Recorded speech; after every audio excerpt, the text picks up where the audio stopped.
Assalamualaikum warahmatullahi wabarakatuh.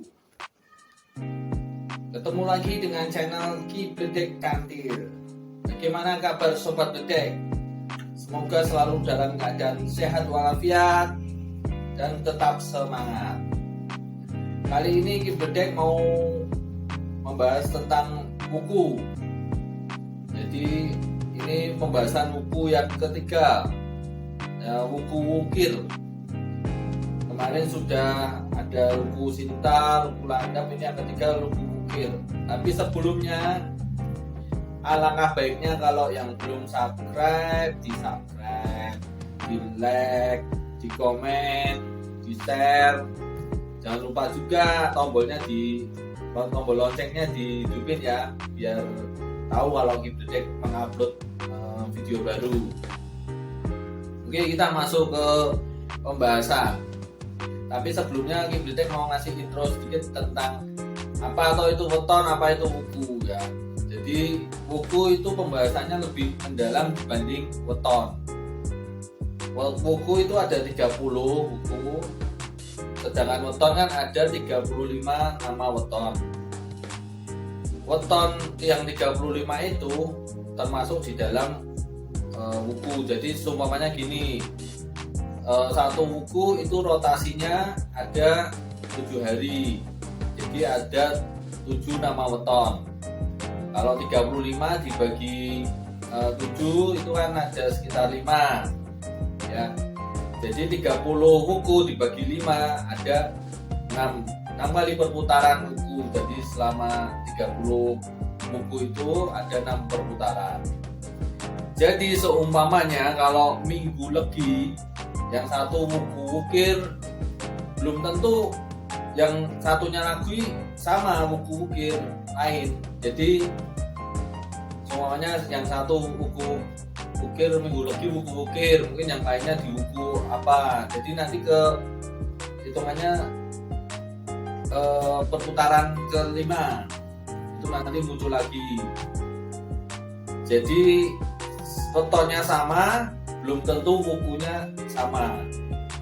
Karena wuku itu perhitungannya lebih detail. Jadi ada perhitungan tahun, tanggal, bulan, itu lebih mendetail.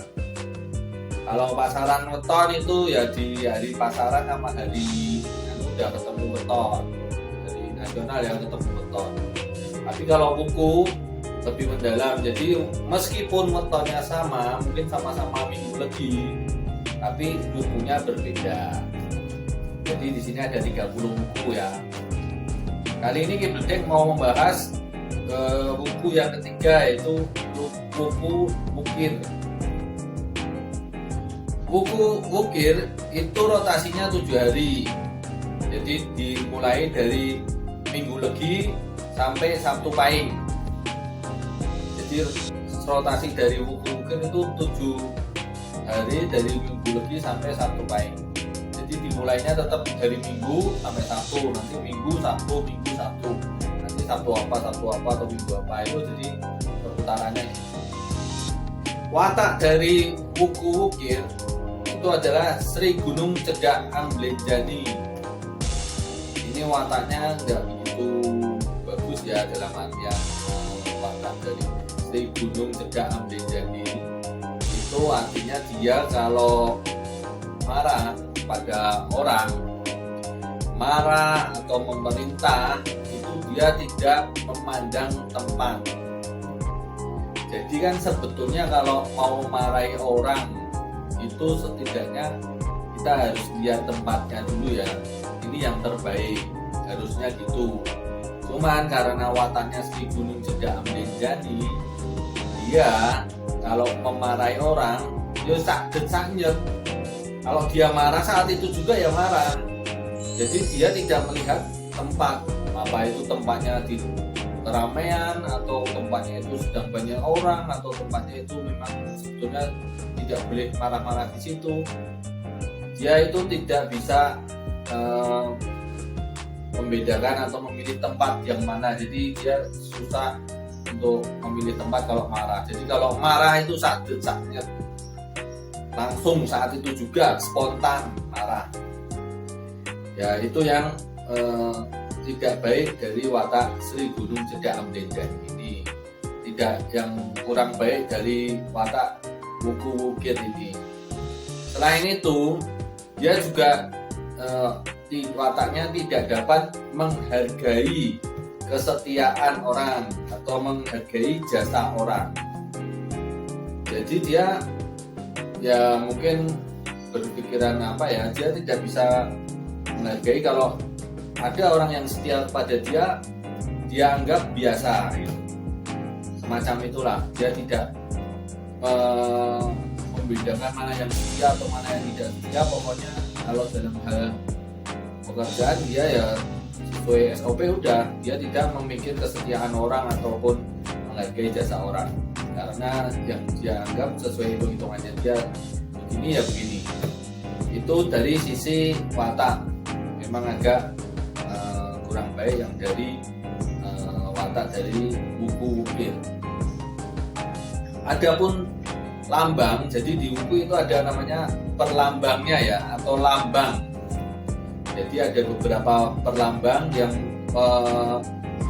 bisa menyimpulkan siapa itu Wuku Wukir. Jadi apa itu Wuku Wukir, siapa Wuku Wukir, dan bagaimana nantinya Wuku Wukir itu ada perlambangnya. Di setiap wuku itu ada perlambangnya. Untuk Wuku Wukir itu perlambangnya pohon nagasari. Pohon nagasari dia dalam artian sisi baiknya adalah dia sopan santun dalam berbicara. Dia sopan santun dalam berbicara. Dia juga ngerti toto kromo. Dia tahu tata krama ya. Cuman ya tadi itu kalau dia marah, toto kromonya kadang hilang. Kalau dia marah, toto kromonya hilang. Ini posisi kalau dia normal. Kalau tidak marah, dia pohonnya nogosari. Jadi dia sopan, santun dalam berbicara, ngerti toto kromo, mau kromo inggil atau kromo biasa atau ngoko dan sebagainya, dia tahu tempatnya. Itu kalau dia tidak dalam keadaan marah. Burungnya adalah burung manyar. Burung manyar, perlambang dari burung manyar itu orangnya dia tidak mau dikalahkan. Jadi dia secara spontan dia sebenarnya ingin menjadi si pemenang. Dia tidak mau dikalahkan oleh orang lain. Tidak mau kalah, tidak mau dikalahkan. Dia pokoknya harus jadi pemenang. Dan perlambang dari burung manyar ini juga menyebutkan dia adalah orang yang bisa mengerjakan apa saja. Jadi apapun itu bisa dikerjakan oleh Wuku Wukir ini yang berlambang burung manyar. Dia bisa mengerjakan apa saja. Semua pekerjaan dia sanggup kerjakan. Dan yang berikutnya adalah gedungnya. Gedungnya itu di depan. Gedungnya di depan itu memperlambangkan bahwa dia itu orangnya suka pamer. Suka pamer kekayaannya. Jadi pamer harta benda lah. Dia suka pamer kepada orang lain tentang kekayaannya. Itu perlambang dari gedungnya di depan. Kemudian perlambang lain adalah dia menghadap bokor yang berisi air. Itu artinya dia menghormati orang lain. Perlambang dari dia menghadap bokor yang berisi air itu adalah dia menghormati orang lain. Ini adalah sisi-sisi baik dari perlambang ini. Terlihat kalau Wuku Wukir itu sebenarnya adalah orang yang baik, orang yang ngerti toto kromo, orang yang mengerti unggah-ungguh, sopan santun. Cuman kelemahannya kalau dia marah, sopan santun, toto kromonya itu hilang. Dia menjadi seperti orang berbeda dan dia tidak ngerti waktu mana dia marah. Sebenarnya marah nggak masalah, cuman kalau tempatnya bisa tempat marah biar orang lain nggak marah, biar yang dimarahin tidak terlalu malu, kan ada tempatnya bisa nanti. Yaitu terus yang selanjutnya adalah panji-panjinya ada di depan. Ini memperlambangkan kalau di kemudian hari si Wuku Wungkir ini bisa menjadi orang yang jaya. Jaya dalam arti bisa kaya raya, bisa jabatannya memiliki jabatan tinggi, pokoknya dia menjadi orang yang jaya. Dari perlambang semua dan watak ini kesimpulannya adalah dari Wuku Wungkir ini, dia sebetulnya adalah orang yang ngerti tata krama, orang yang ngerti sopan santun, orang yang bisa mengerjakan pekerjaan apa saja. Dia supel terhadap orang lain, dia bisa menghargai orang lain. Sebetulnya itu. Cuman karena wataknya adalah Sri Gunung Cedak Amblenjani, dia kadang marahnya tidak marahnya itu tidak terkontrol, jadi tidak tahu tempat dan dia tidak bisa menghargai kesetiaan.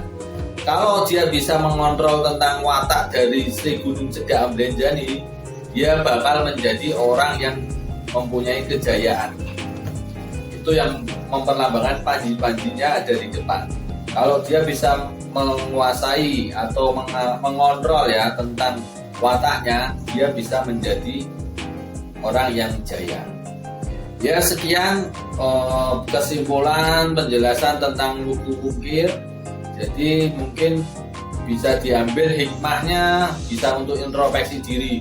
Kalian mau percaya mau tidak itu hak kalian. Yang penting di sini adalah sebuah khasanah ilmu.